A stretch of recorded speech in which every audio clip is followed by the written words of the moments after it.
Welcome to True Betrayal Stories. Tell us in the comments where you're tuning in from, and if you're new here, be sure to like the video, subscribe, and drop your thoughts below. We'd love to hear what you think.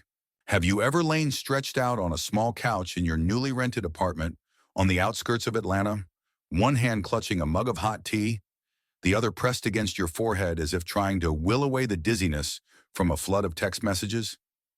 I have. My phone screen on the coffee table blinked insistently. Calls from mom, dad, and even my brother Ethan, the same three names flashing over and over like some relentless loop, as if one more second of my silence would make the phone explode from sheer digital overload. 6 months. 6 months since I quietly walked out of that house. No arguments, no tears, not even the dramatic slam of a door you see in movies. I just packed a few clothes, my old laptop, and my beat-up finance notebook into a faded duffel bag, then stepped outside just as the sun dipped behind the buildings across the street. Nobody stopped me.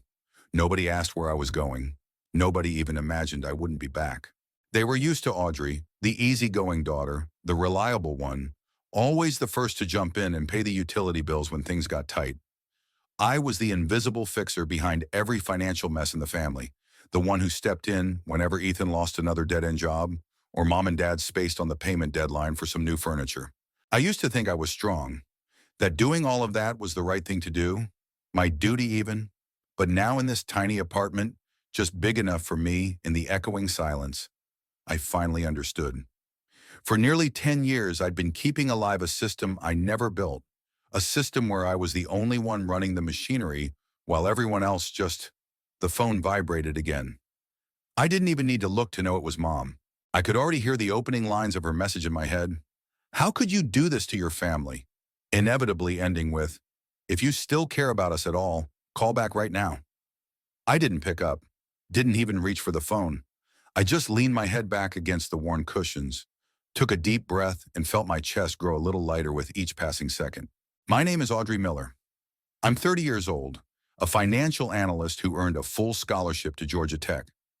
I used to believe that if I just worked hard enough, stayed out of trouble, and kept my head down, I'd be recognized. But the truth is, the more I did, the less I seemed to matter. And the one time I stopped, just once, my phone lit up like a 5-alarm fire. Ethan, 34, had dropped out after 2 years of community college, bounced between jobs as a barista, a delivery driver, and then inevitably landed back on the unemployment line. But he was the one with potential, the dreamer, the one mom hugged a little tighter when he failed, and dad defended like a war hero returning from battle. And me, the one who never left a trail of debt, never ruined a single plan, never asked for anything, somehow ended up being the ungrateful one. I vividly remember the day I left. Mom was engrossed in her favorite reality TV show. Dad had his reading glasses perched on his nose, his eyes glued to the car insurance spreadsheet, and Ethan was sprawled out on the couch, thumbs flying across his gaming console. Nobody noticed me walking past with a bag slung over my shoulder.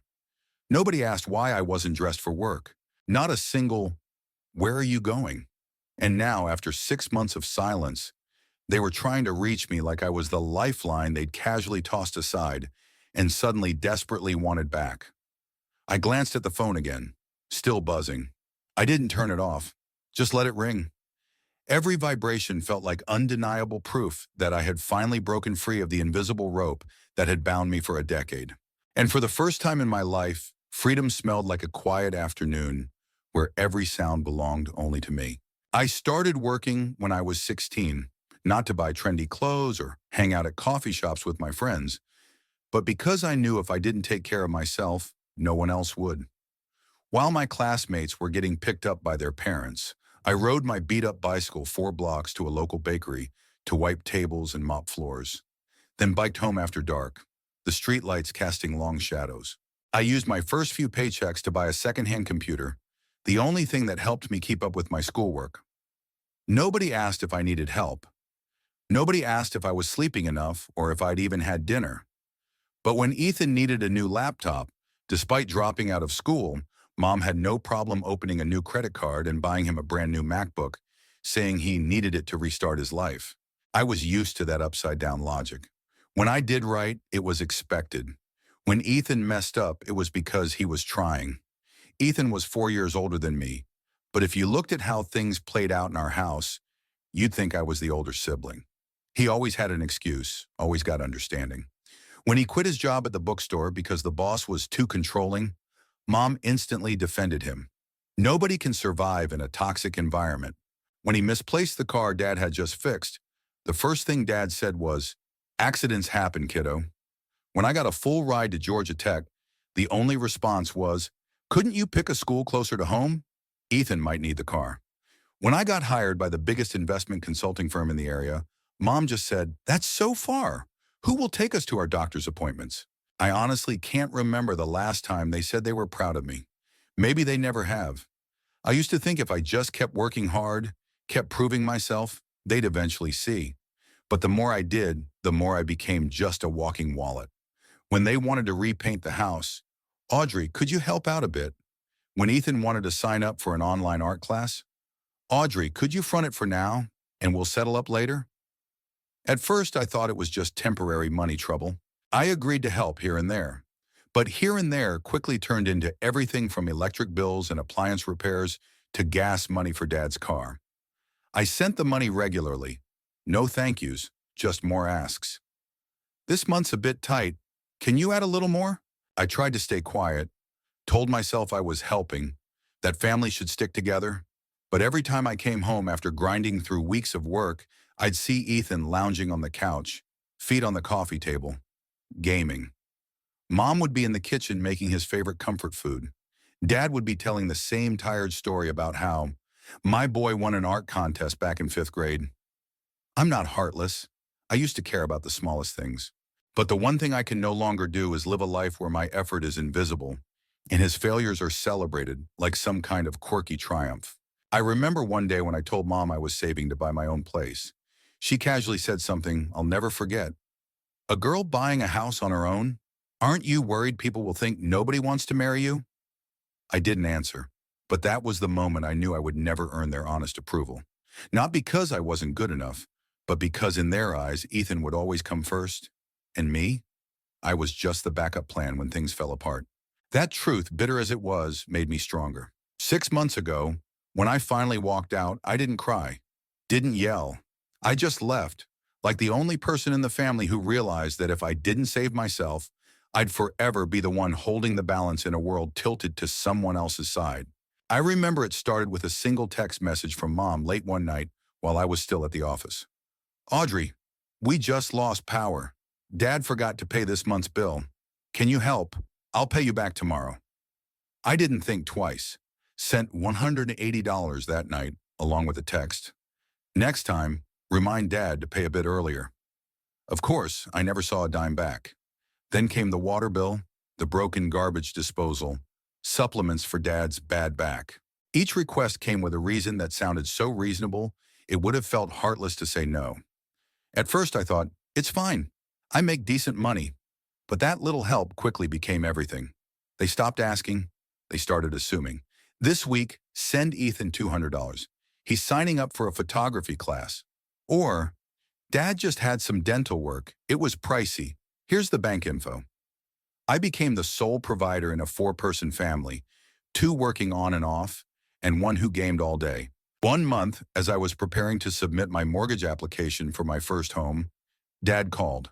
His voice was uneasy but firm. "Audrey, we're in a bit of a bind with the bank. This house might get foreclosed if we can't find the money in the next few weeks." I went silent.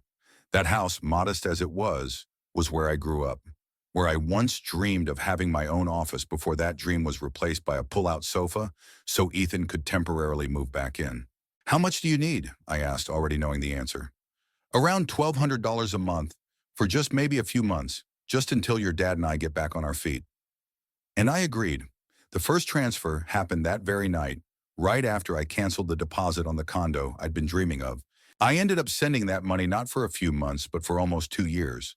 Over $25,000 total, not including other emergencies like car insurance, a leaky roof, or Ethan's birthday trip. What made me the angriest wasn't the money itself. It was how they acted like it was normal. No thank yous. No one asked if I could afford it. No hesitation when asking for more.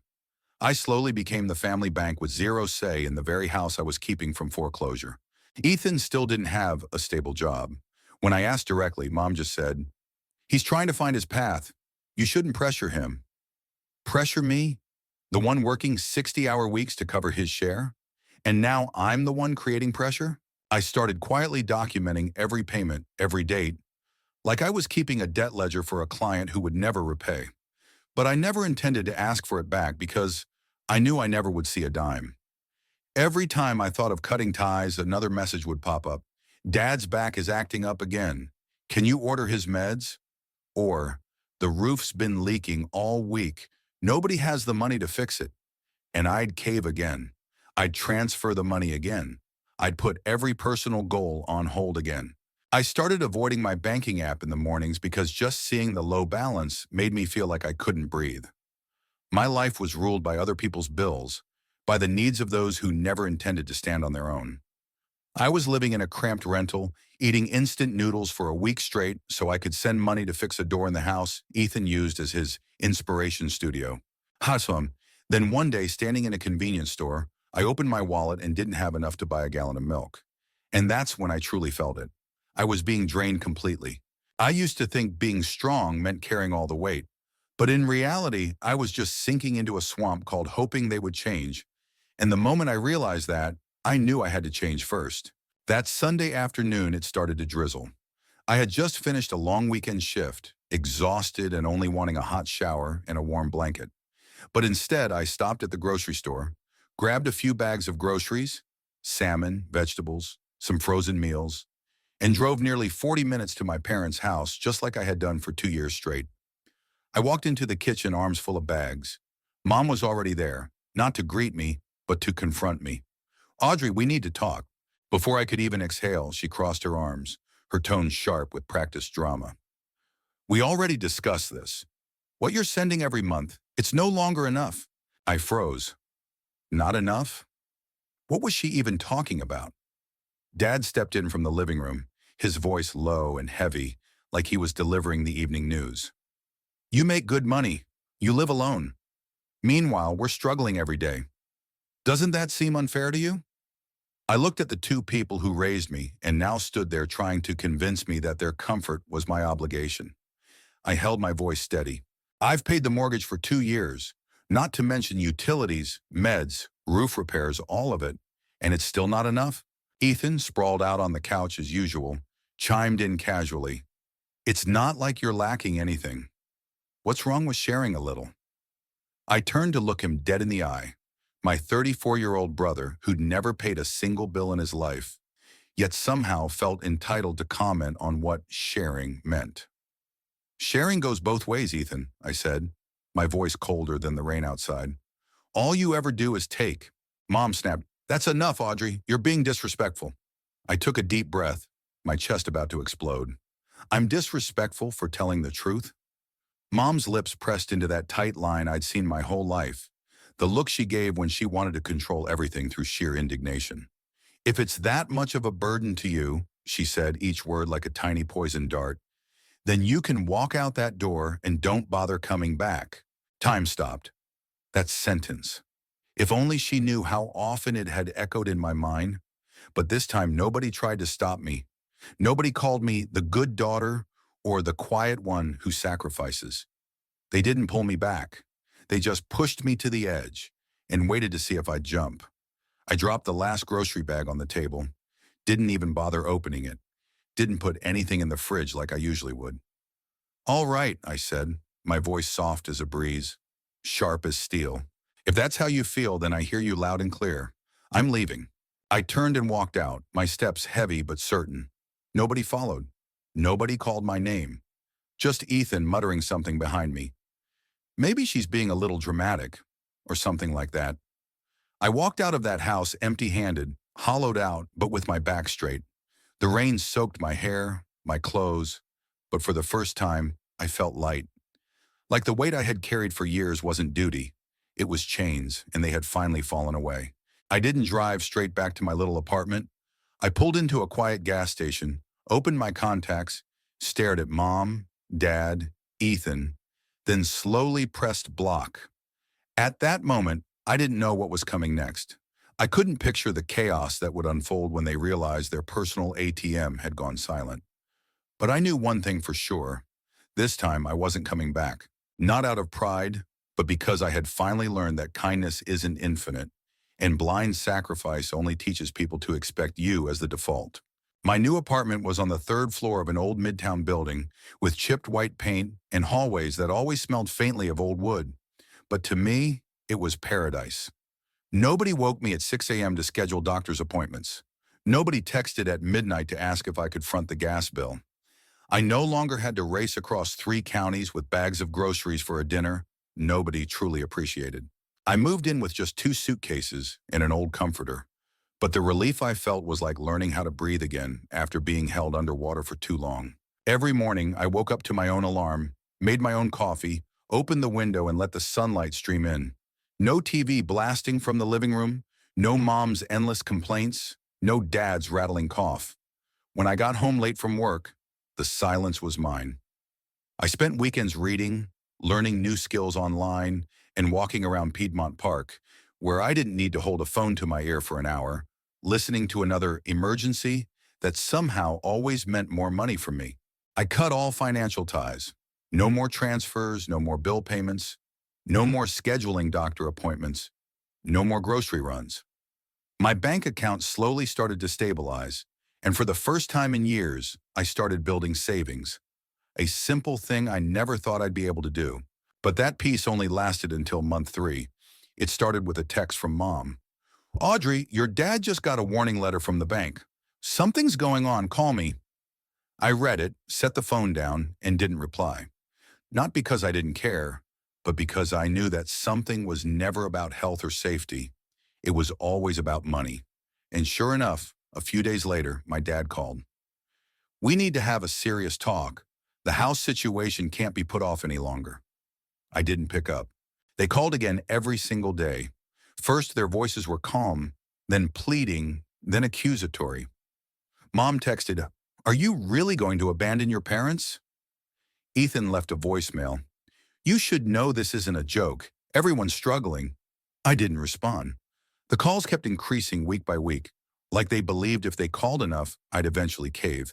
I changed my work number and blocked a few more contacts, but I couldn't stop myself from reading the long, guilt-tripping messages, sometimes paragraphs long, accusing me of being different, heartless, cold. I wasn't cold, I was healing.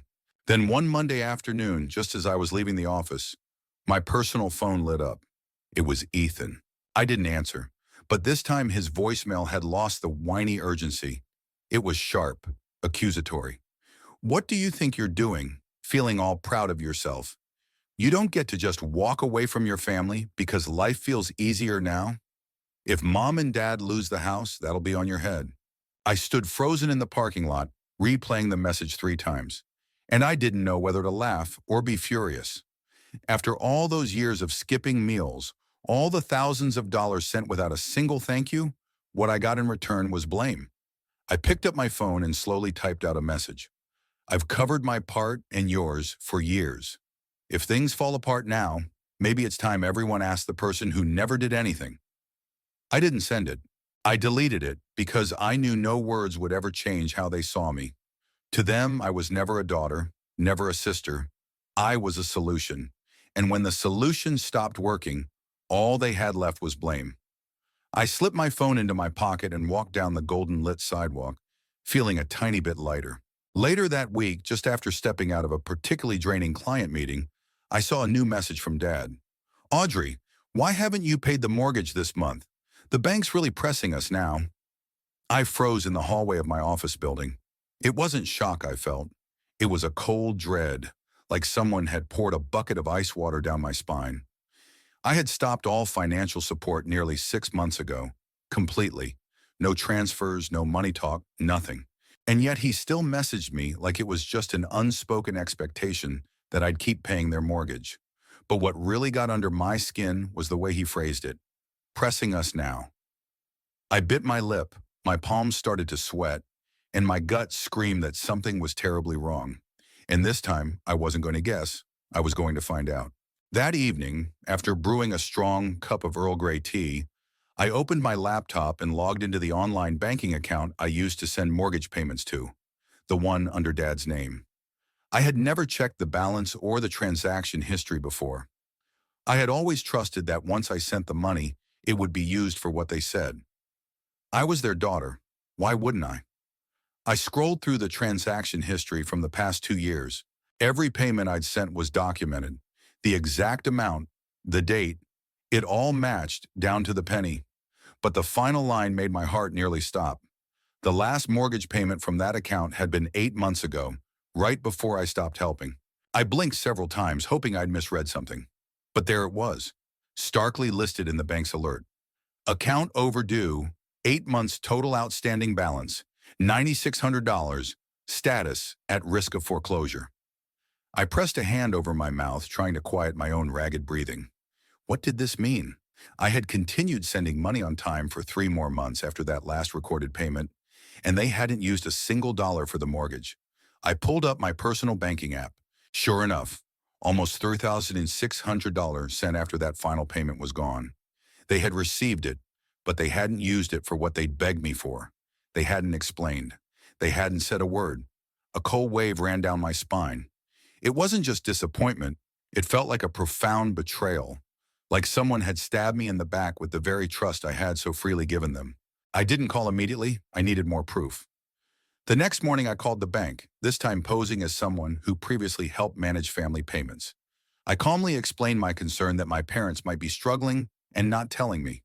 After some verification, the support representative confirmed, that account hasn't had a full mortgage payment since the beginning of the year.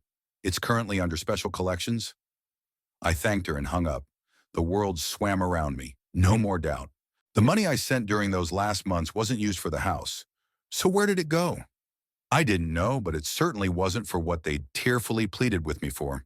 That night, I couldn't sleep. I left the small bedside lamp on, lying stiff on the couch, staring at the textured ceiling. One question echoed relentlessly in my mind.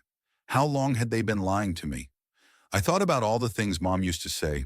It's only temporary, honey. If it weren't for you, we'd be lost. Your dad's so worried. Please just help us get through this. And then I remembered the look in Ethan's eyes the day I walked out. Not regret, but fear. Not because I was leaving, but because the gravy train was pulling out of the station. I picked up my phone and typed a message to Dad. I just spoke with the bank. They said the mortgage is 8 months overdue. I kept sending money, so what happened? No reply, not right away. But 15 minutes later, the phone rang. Caller ID, Dad. I didn't answer. I sat there listening to the insistent ringtone echo like a ghost from a past I had once blindly believed in, but now finally saw for what it was.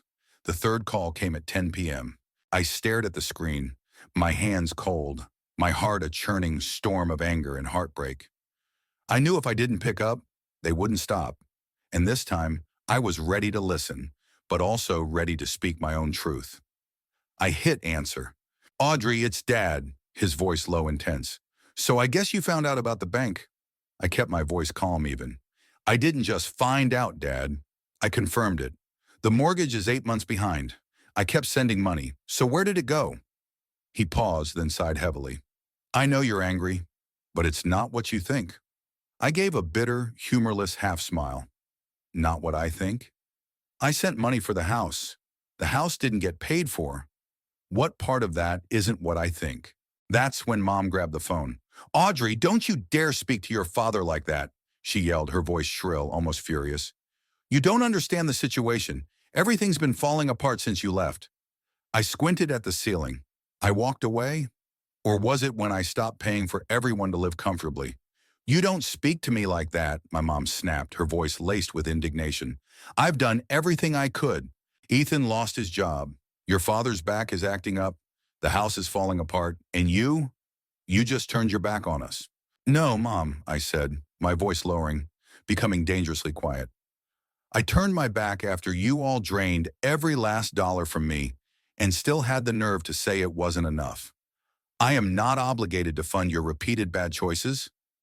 She fell silent for a few seconds, then her voice returned, trembling, slipping into that familiar, rehearsed sobbing. Audrey, we're family. Families are supposed to help each other. I cut her off. for the first time not letting her steer my emotions. Help has a limit, Mom, and I've been treated like a free ATM for years. Worse, the money I sent wasn't even used for what you claimed. You lied to me. The pause on the other end was so long I thought she'd hung up. Then Ethan's voice barged in, loud and dismissive. You're blowing this way out of proportion. They just need a little time, and you're acting like the whole world owes you something. I let out a short, mirthless laugh. The world doesn't, Ethan, but this house definitely does. You're being selfish, Ethan hissed. You weren't like this before. I answered softly, my voice like ice. Before, I was just stupid. Audrey, don't talk like that, my dad came back on, his tone lower, worn down. We messed up, okay? But you're all we've got. We will pay you back, I promise. I let out a dry, joyless laugh. How many times have you promised that, Dad? Another long silence. You know, if you don't help, we could lose the house, he said, his voice laced with desperation. We're about to lose everything.